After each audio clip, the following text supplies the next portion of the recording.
നമ്മളിന്നിവിടെ ഉണ്ടാക്കാൻ പോകുന്നത് തെരണ്ടിയുടെ കറിയാണ് കേട്ടോ. തെരണ്ടി നല്ല വൃത്തിയായിട്ട് കഴുകി വെച്ചിട്ടുണ്ട്. അതിലേക്ക് ആവശ്യമായ തേങ്ങയും ഉള്ളി കറിവേപ്പിലയും കൂടി നമുക്കൊന്ന് മൊരിയെ ഇച്ചിരി വെളിച്ചെണ്ണ ഒഴിച്ചിട്ട് നല്ലോണം വറുത്തെടുക്കാം. നല്ല മൊരിയെ വറുത്തെടുക്കണം. എന്നിട്ട് നമുക്ക് അതിനകത്തേക്ക് ആവശ്യമായിട്ടുള്ള പൊടികളൊക്കെ ചേർക്കാം. അപ്പോൾ നന്നായിട്ട് ക്രിസ്പി ആയിട്ട് വറുത്തെടുത്തിട്ടുണ്ട്. അതിലേക്ക് ഞാൻ ആദ്യം 1 സ്പൂൺ മഞ്ഞൾപ്പൊടി ചേർത്ത് കൊടുത്തിട്ടുണ്ട്. ഇനി നമുക്ക് കുറച്ച് മല്ലിപ്പൊടി ചേർക്കണം. കുറച്ചെന്ന് വെച്ചാൽ ഒരു 1-1.5 സ്പൂൺ മല്ലിപ്പൊടി ചേർക്കും. അത് 1/2 കിലോനാണ് കേട്ടോ തെരണ്ടി ഉള്ളത്. 1/2 കിലോ തെരണ്ടി വൃത്തിയാക്കിയതാണ് അതുള്ളത്. ഇനി അതിലേക്ക് ഒരു 2.5-3 സ്പൂണോളം 3 സ്പൂണുണ്ട് 3 സ്പൂൺ കാശ്മീരി മുളക് പൊടിയും കൂടി ചേർത്ത് അതൊന്ന് കരിഞ്ഞു പോകാതെ ചെറിയ തീയിൽ നല്ലോണം വറുത്തെടുത്തു. എന്നിട്ട് അതിലേക്ക് നമുക്ക് കുരുമുളക് പൊടിയും കൂടി ചേർക്കാം. കുരുമുളക് പൊടി നമ്മുടെ എരിവ് എത്രത്തോളം വേണോ അത്രത്തോളം ചേർക്കാം കേട്ടോ.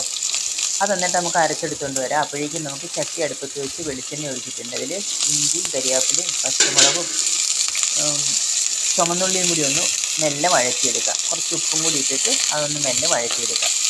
അപ്പോൾ ഈ അരച്ച് വെച്ചിരിക്കുന്ന അരപ്പ് ഈ എണ്ണയ്ക്കകത്തേക്ക്, ഇത് വഴന്ന് വരുന്ന എണ്ണയ്ക്കകത്തേക്ക് നമുക്കൊന്ന് ഇട്ട് കൊടുക്കാം. അപ്പോൾ അതിൻ്റെ ഒന്നും കൂടി നല്ല ബ്രൗൺ നിറമായിട്ട് വരും. അതങ്ങനെ വന്നാലാണ് അതിൻ്റെ ടേസ്റ്റ് കൂടുതലുണ്ടാവുന്നത്. അപ്പോൾ അതങ്ങനെ ഒന്ന് നന്നായിട്ട് വഴന്ന് വരട്ടെ. അത് നല്ലോണം വഴന്നിട്ടുണ്ട്. ഇനിയിപ്പോൾ നമുക്ക് അതിനകത്തേക്ക് കുടംപുളി ഇട്ട് കൊടുക്കാം. വെള്ളത്തിലിട്ട് വെച്ചിരുന്നതാണ് കുടംപുളി. ഇനി നമുക്ക് ആ മിക്സിയുടെ ജാറ് കഴുകിയ വെള്ളവും കൂടി ഒഴിച്ച് ആവശ്യത്തിനുള്ള വെള്ളവും കൂടി ഒഴിച്ച് കൊടുക്കാം. ഈ കറിക്ക് ഇച്ചിരി വെള്ളം കൂടുതൽ ഒഴിച്ചിട്ട് ചാറ് നല്ലോണം കുറുക്കിയെടുക്കേണ്ടതാണ്. അപ്പോൾ നമുക്ക് തെരണ്ടിക്ക് ഇച്ചിരി വേവുണ്ടെന്നാണ് പറയുന്നത്.